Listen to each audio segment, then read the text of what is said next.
Eita, mundo bom! Vamos lá, senhores. Vamos falar de concorrência, a continuação da comunicação entre os processos aí. Vamos colocar no slide pra você. Pronto, tá aí, ó. O que é concorrência? Concorrência, presta atenção. Agora há pouco, você aprendeu na aula anterior sobre a comunicação entre um processo e outro. Então tem aqui um processo e eu quero fazer ele conversar. Processo, fala lá para o seu colega que ele precisa mandar os dados. Tá aqui o processo 1, processo 2. Esse processo aqui precisa ouvir e responder. Então, como é que a gente faz essa comunicação? Agora, a parada é a seguinte. E quando os processos estão disputando o uso do processador, como é que fica?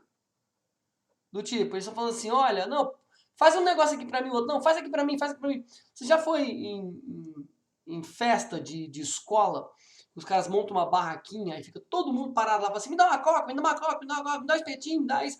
Todo mundo está concorrendo pela atenção daquele sujeito do bar. Nunca vi um sujeito que demanda tanta atenção ao sujeito do bar, né? Principalmente quando ele vende comida.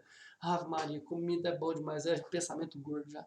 Tudo bem? Então, você entendeu o que é a concorrência? Quando os processos, dois ou mais processos, concorrem pelo mesmo que uso dos recursos do sistema.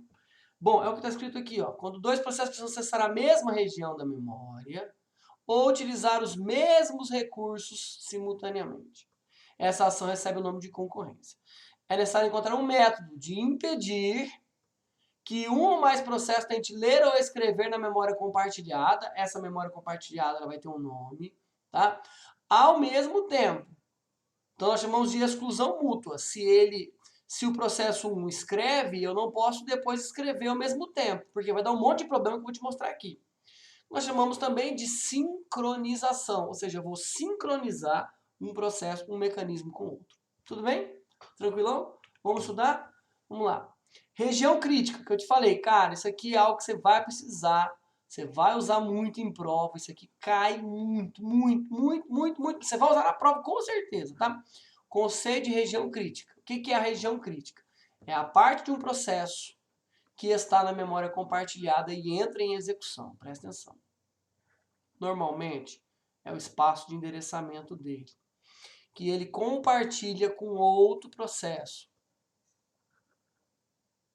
Então, tem aqui o processo 1, tem aqui o processo 2, e aqui é a memória compartilhada, é o espaço compartilhado entre esses processos, tudo bem? Como se esse processo fizesse aqui também, fizesse uma voltinha aqui, ó. Tá aí. Galera, então esses dois processos, tá ok? Esses dois processos estão compartilhando uma região para o quê? Trocar informações.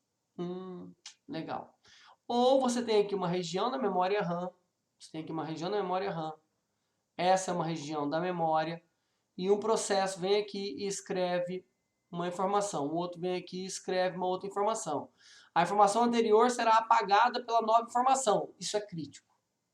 Tá? Então, para coordenar a comunicação entre os dois processos e evitar que ambos entrem simultaneamente na sua região crítica, é necessário que o sistema operacional configure a programação concorrente ou concorrência, de forma a sincronizar os processos.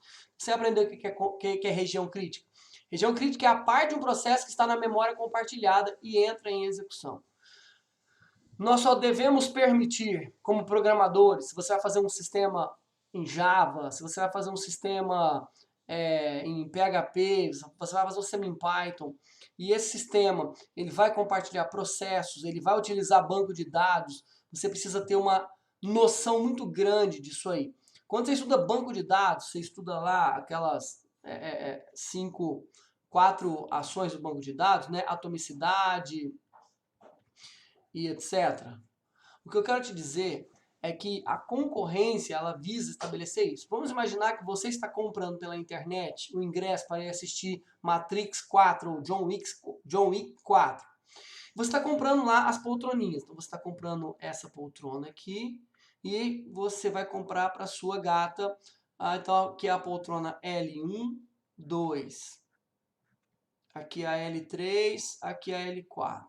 Vamos imaginar que você está aqui no software comprando a L1 e 2. E tem um sujeito simultaneamente na internet também comprando a L2 e 3. O que deve acontecer? Imagina se o sistema não tem um bloqueio de escrita na região crítica. Você compra a 1 e 2 e o cara compra a 2 e a 3. Alguém vai ter que sentar no colo de alguém. Põe as duas namoradas, uma no colo da outra, assim, né? Que é o menos, né, mal aí nesse caso. Tudo bem? Você entendeu o problema que pode ocasionar isso? Então, pensando nisso, na concorrência entre processos dentro do sistema operacional, já que você conseguiu enxergar com relação a banco de dados, tá? Imagina que eu estou comprando uma passagem aérea, eu compro a mesma poltrona de outra pessoa.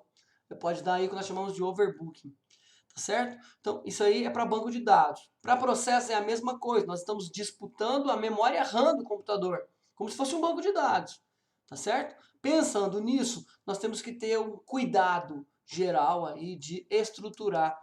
E essa região em que a gente está escrevendo outro processo também chama região crítica. Bom, então, dois processos podem simultaneamente compartilhar um buffer para trocar informações através de operações de gravação e leitura. Esse buffer, tá ok? Ele vai precisar ter o quê? Um certo cuidado na hora de ler e principalmente na hora de gravar. Porque se eu gravo errado, dá uma treta lascada. Eu vou te mostrar isso lá no nosso último exemplo, quando a gente falar do exemplo da conta corrente, tá bom? Olha lá, olha que legal. Tem aqui os processos, aí eu tenho aqui uma região em que um processo grava, o outro processo faz a leitura. Se o cara faz a leitura antes do dado gravado estar correto, ele faz a leitura errada. Então imagina que ele tá lendo, vamos imaginar que ele está lendo o saldo da conta corrente. Ele está lendo saldo. O saldo é menos 500. Aí ele faz a leitura, menos 500. Aí é uma gravação, ou seja, ele faz um depósito de 1.500. Ele fica com um saldo, novo saldo, 1.000. Porém, quando ele escreve, presta atenção, ele escreve 1.500, ele escreve 1.500 e não grava, ele escreveu e não gravou. Se o processo fizer a leitura agora, ele ainda vai ver um saldo de menos 500. Se ele não esperar a gravação, a execução do processo, ou seja, a finalização do saldo, ele vai ler um saldo de menos 500 e não um saldo de 1.000 como deveria. Então esse é um problema. Então tem que existir aqui uma sincronização, porque há uma concorrência. Esse processo está disputando esse espaço. Embora uma seja gravação, outro seja leitura, esse processo é uma concorrência. Tudo bem. Como que acontece a sincronização? Ou seja, como que a gente faz com que as pessoas, né, entendam isso? A gente vai dar um exemplo do leite na geladeira, que é o exemplo universal, que todo mundo fala, está em todos os livros, etc. Então você tem uma casa, tudo bem? Ó, supõe uma casa que moram duas pessoas que raramente se encontram. Tudo bem? Quando uma chega, a outra sai e vice-versa. Engraçado, eu morei em São Paulo, dividi uma casa com um colega, e ele era muito noturno, mas noturno madrugadão mesmo. Então, às vezes ele chegava de voos, que ele dava palestra fora, 3 horas da manhã, obviamente que eu estava dormindo. Aí eu acordava cedo para ir trabalhar, para ir para a USP, e ele dormia. Né? Quando eu voltava, eu já tinha saído, ou para dar uma palestra, ou para trabalhar, etc. A gente quase não se encontrava, é verdade, a gente raramente se encontrava.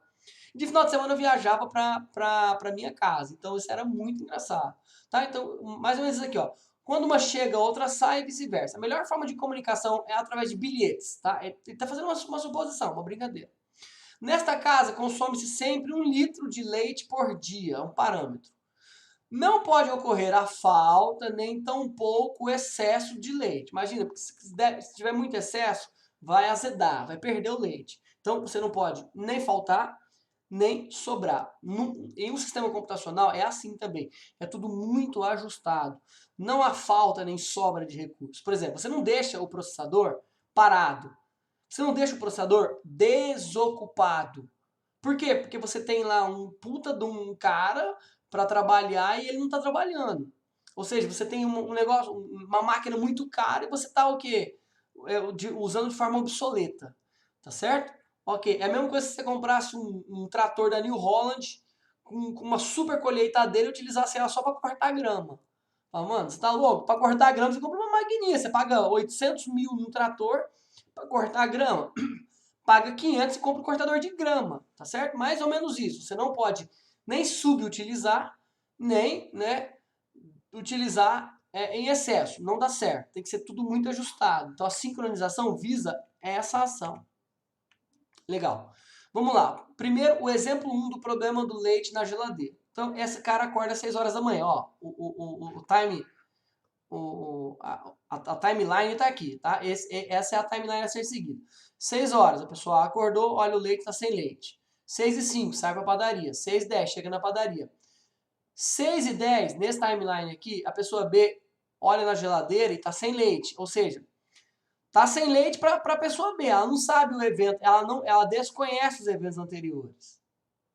Tá? Então ela olha, tá sem leite, o que ela tem que fazer? Comprar, ela sai para ir na padaria.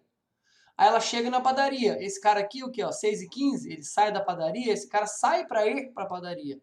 Esse cara chega em casa e guarda o leite. Agora a geladeira tem leite. Se esse cara tivesse acordado nesse momento, ele teria visto o leite na geladeira, não teria dado esse problema. Mas aí ele sai da padaria, chega em casa e fala assim: ah, não, ou seja, já tem leite. Então não tem nenhum lugar para ele pôr mais o leite na geladeira. Então nós tivemos um problema. Qual foi o problema? Sincronismo.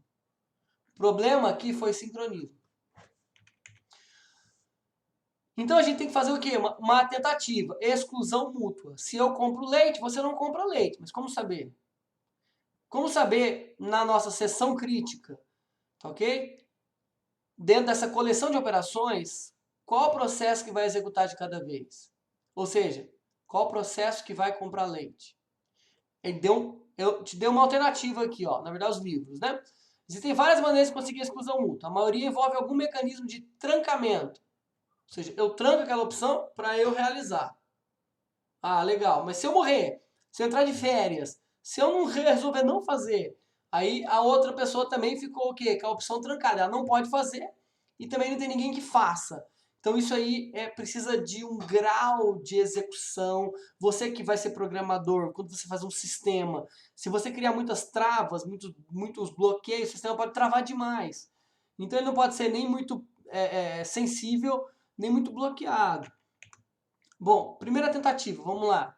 Deixar um aviso. Deixar um aviso. Talvez resolva. Vamos ver? Ó, processos A e B. Se estiver sem leite, cara, abre a geladeira. Se estiver sem leite, então ele deixa o aviso. Desculpa. Se tiver sem leite e tiver sem aviso, tá sem leite, mas não tem nenhum aviso assim. Fui comprar. Não, não tem. Então quem for comprar, deixa um aviso. Então, o A acordou primeiro. Olhou. Sem leite, sem aviso. O que o A faz? Deixa aviso. Ok? Ok. O B acordou depois. Ele olha, tá sem leite, mas tem aviso, então ele não faz. Aí ele compra o leite e remove o aviso. Olha que é importante remover o aviso, hein? Importante remover o aviso. Por quê? Porque o leite pode acabar e o aviso está lá, fui comprar leite. Ou seja, o A não vai comprar o leite, mas o aviso continua lá e o B também não vai comprar. Resposta: se quem saiu para comprar o leite não voltar ou demorar um tempo excessivo, fodeu. Qual que é o problema dessa solução de deixar um aviso? Se o cara tá na padaria e encontra um colega, fala, ih, vamos conversar aqui, vamos bater um papo, começa a prusiar lá e lascou-se. A pessoa outra lá morre de fome ou vai trabalhar sem comer. Não pode, tá? Bom, segunda tentativa, colocar uma condicional no aviso. Ah, tá. O B, olha só, o B só vai comprar se tiver aviso e o A só vai comprar se não tiver o aviso. Então lá, no exemplo anterior, o A e B lia a mesma rotina. Nesse exemplo, o A lê esta rotina aqui e o B lê esta rotina aqui. Então o A, se sem aviso e sem leite, compra o leite e deixa o aviso. Tá vendo que ele não remove o aviso? B, se tem aviso, mas não tem leite, então ele compra o leite e remove o aviso. Por quê? Pode acontecer do A ter deixado o aviso, não ter comprado o leite, ter batido um papo, ter conhecido a mulher da vida dele sumido, ter morrido, ter passado mal e ido para o hospital. Tudo bem? Cuidado, ó, a prerrogativa aqui é sem aviso o A vai agir, com aviso o B vai agir. Tudo bem que precisa... Gente, lembra do seguinte, com aviso ou sem aviso, o objetivo é quem? É o leite, pô. No meu caso seria a Coca-Cola. Com aviso ou sem aviso, o objetivo é o leite. Tudo bem? Então, somente o A deixa um aviso, somente o B remove o aviso e assim vai. É só para você entender as o quê? Prerrogativas de sincronização, são tentativas. E se B saiu de férias? Olha que doido. Somente o B remove o aviso. Se o B saiu de férias, o A vai comprar uma vez só, e aí nunca mais vai poder o quê? Comprar, porque vai ter aviso, presta atenção. Vai ter aviso. Aqui o A olha, tem aviso? Tá sem aviso? Não, tem aviso. Por quê? Porque o A deixou o aviso, mas ninguém removeu. Só o B que remove o aviso. Se o B saiu, foi embora, demorou a voltar, encontrou a mulher da vida dele, chispou, lascou-se. Então vai acontecer o quê? Ele vai morrer de fome, tá? Vai acontecer uma inanição ou starvation, tá? Legal. Outra tentativa, deixar dois avisos diferentes. Tudo bem. Aqui aí a gente só está tentando mostrar para você como é que funciona a sincronização. Galera, isso aqui é importantíssimo, sabe por quê? Tudo que você for construir de programas para web, para um sistema qualquer, depende do sistema operacional. Depende do sistema operacional ler e fazer um desvio de uma rotina, um desvio de uma função, ao ler uma matriz ou a solicitar dados, né? A fazer uma consulta de saída lá, por exemplo, se for em C, né? Um scanf ou, sei lá, um scanln no Java ou um alt print ln no Java, né? Aí, ao fazer uma saída que pede entrada de dados, ou seja, que você vai fazer entrada de dados, você precisa aprender a sincronizar isso aí. Porque senão você pode demandar tempo demais para executar um processo ou paralisar tudo. E aquele processo vai impedir que outras ações aconteçam. Tá bom? Então a gente não vai ficar discutindo o sexo dos anjos aqui, tá? Tem a quarta tentativa, e esse aqui é só o seguinte, pô, professor, e no final, os caras conseguiram beber o leite ou não? Pô, então compra logo duas geladeiras, cara, cada um cuida da sua, né? Não, esse aqui é só para você entender que um simples evento de comprar leite, se você fosse criar uma lógica para isso, você teria concorrência, sincronização entre processos. Agora, você imagina vários processos. Você imagina o seu sistema operacional agora. Videoaulas, deve ter 15 abas abertas, mouse, Word, PowerPoint, PDF, um tanto de processo aberto. Você tem dúvidas? Tem dúvida? Abre o seu Windows, se estiver usando Windows, vai no prompt do DOS e digita task list. Se não, você vai no seu painel de controle,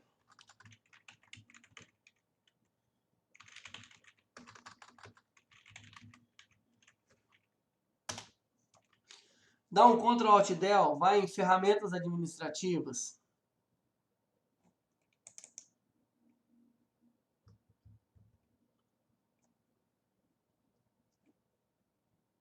E você vai ver. Deixa eu mostrar aqui. Vou abrir aqui para vocês.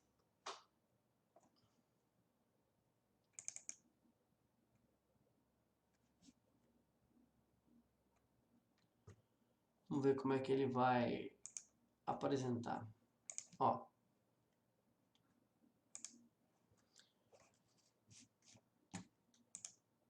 Ó. Ferramentas administrativas, tá vendo aí? Olha o tanto de coisas que ele tem aqui para você brincar. Olha. Tá aí. Dá uma olhada aqui embaixo, se ele vai permitir que eu monitore, tá? Deixa eu ver se ele tem mais recursos. Tá aí.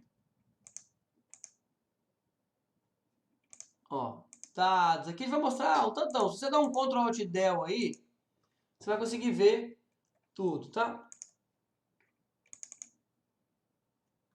Beleza? Você vai ter um monte de diagnósticos. Então, por que você faz isso aqui? Vou só te mostrar uma coisa. Vou abrir aqui o prompt. Vou dar um task list. Se você estiver usando Linux, você vai digitar PS, tá? PS, task list. Dá uma olhada. Isso aqui, meu amigo, é só o que você tem aí de processo sendo executado agora, nesse instante aqui no seu sistema, ó. Só de processo agora. Só de processo está executando agora. Aqui o tanto. Aqui o tanto. Tudo bem? Então, você vai ver que loucura que é esse negócio, cara. É uma coisa bizarra. Bizarra mesmo. Tá?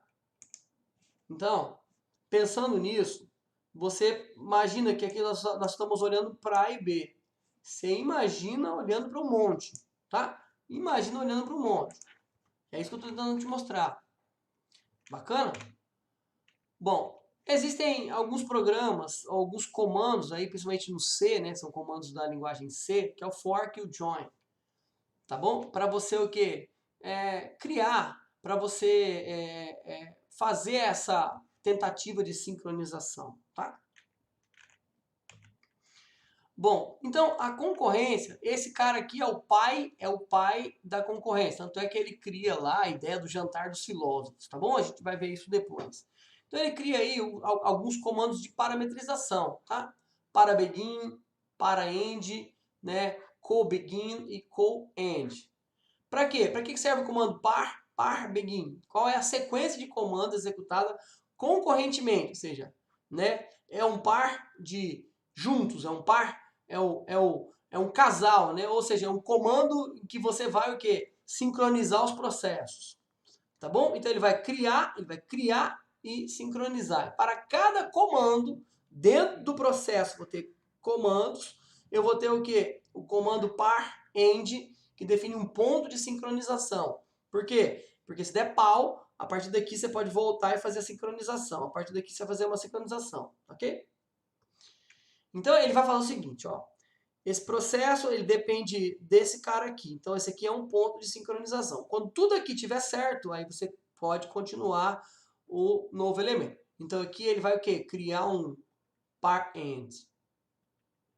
Bom, provavelmente você não deve ter linguagem C nesse curso. Então a gente vai se limitar a só falar o nome e não a executar os processos, tá? Aqui tem um exemplo aí dessa execução, beleza? Então aqui você tem uma equação a ser executada, tá? Uma equação a ser executada, e aí você vai ter aqui, ó, a entrada do fork, né? Para você o que? Começar a sincronizar os processos. Então, assim, essa variável temp1, temp2, temp3, ela vai executar isso, aqui executa a raiz quadrada, aqui executa 35.4 vezes 0,23 e aqui executa 302 sobre 7. Tá vendo lá?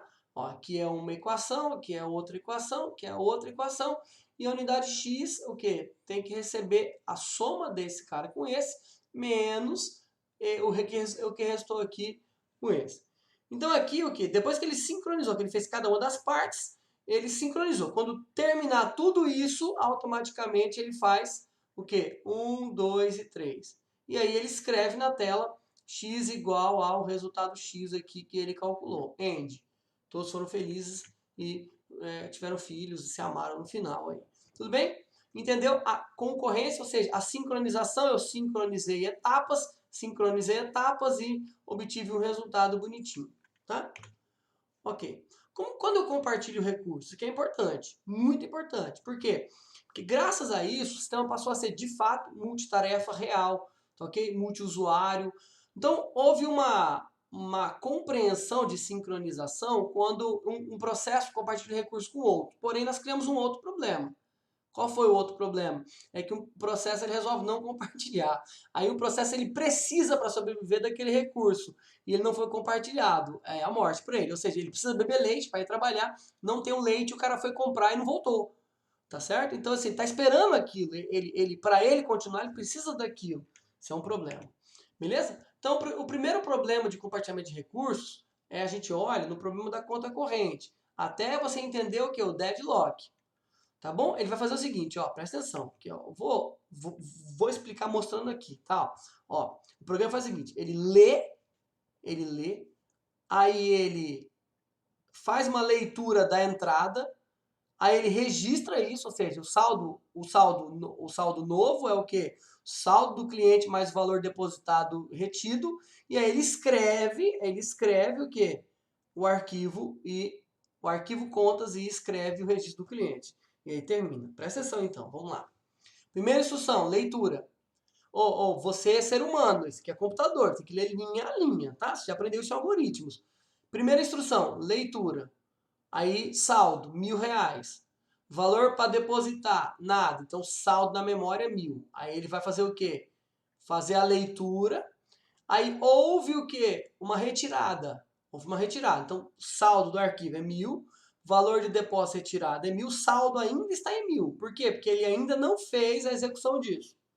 Aí ele faz essa operação, ó. Ele faz essa operação aqui, ó. Esse igual, 2 pontos igual. Ou seja, ele faz a operação 1.000 menos 200, 800. Ó, o novo saldo de memória, 800. Aí ele vai fazer a leitura. Vai fazer uma nova leitura, 1.000. Tem alguma coisa, valor a acrescentar ou a retirar? Não. Então, o saldo de memória é 1.000. Olha o problema. Qual é o problema? Presta atenção. Qual é o problema? Aqui é o processo 2. Ó. O processo 2, ele leu o que estava em memória antes de você escrever. Presta atenção. Aqui nós estamos nesta linha aqui. Ó. Vou numerar erradamente. Vou numerar aqui, ó, linha 1, linha 2, linha 3, linha 4. Percebeu? E o end. Na linha 3, aqui, ó, linha 3, o sistema operacional interrompeu. Houve uma interrupção aqui. E o processo 2 começou a ler. O que estava escrito em memória? O que estava escrito em memória ainda? 1.000. É o saldo da memória. Tá certo? Ele leu o que estava escrito aqui. Por quê? Porque essa conta, ela não foi efetivada, não terminou de escrever. Então eu tenho 1.000 como saldo. Legal? Legal. Aí o processo 2 leu 1.000, pegou e atribuiu as variáveis 1.000. E aí ele tem um saldo que é depositado, 300. Então aí ele vai fazer o quê? Ele vai pegar o novo saldo, é isso aqui, 1.000 que estava na memória, tá certo? Mais 300, 1.300. Olha a treta. Aí o processo 1 volta para terminar. O processo 1 não terminou. O processo 1 volta para a linha 4. Tá vendo a linha 4 acontecendo aqui? Ó, ele vai escrever. Ele vai escrever o quê? O saldo de 800 na memória. Legal. Aí o processo 2 que foi interrompido volta para escrever. Para escrever o quê? O que está escrito na linha 4 dele lá. Que é o quê? O cálculo de 1.300. Então, no final, o saldo é 1.300 e deveria ser 1.300? Não, deveria ser 1.100, porque saiu 200, entrou 300, o saldo total deveria ser 1.100 e é 1.300. Que bom se fosse assim, né? Você tira 200, deposita 300 e aí ele só conta que você tirou 100. Isso seria uma coisa maravilhosa, mas não é verdade, seria desonesto também. Você entendeu isso? Por isso que deve existir a sincronização no compartilhamento de recursos. Quando você compartilha recursos entre um processo e outro, se não houver uma sincronização, uma comunicação correta, você coloca tudo isso a perder. Por isso, essa aula, esse bloco é importante. Por isso, você precisa entender sobre sincronização, compartilhamento de recursos, região crítica, tudo isso que nós aprendemos até agora, tá? Você não tem linguagem C nesse curso, então eu vou poupá-los de fazer um programa em C usando o comando fork, que crie pelo menos 3 processos filhos, tá bom? Se você fizer, me manda aí para eu ver, mas fica aqui o meu agradecimento. Até então, nossa próxima semana. Estudem, revisem o material e tire a sua dúvida caso você precise. Valeu, tchau, obrigado!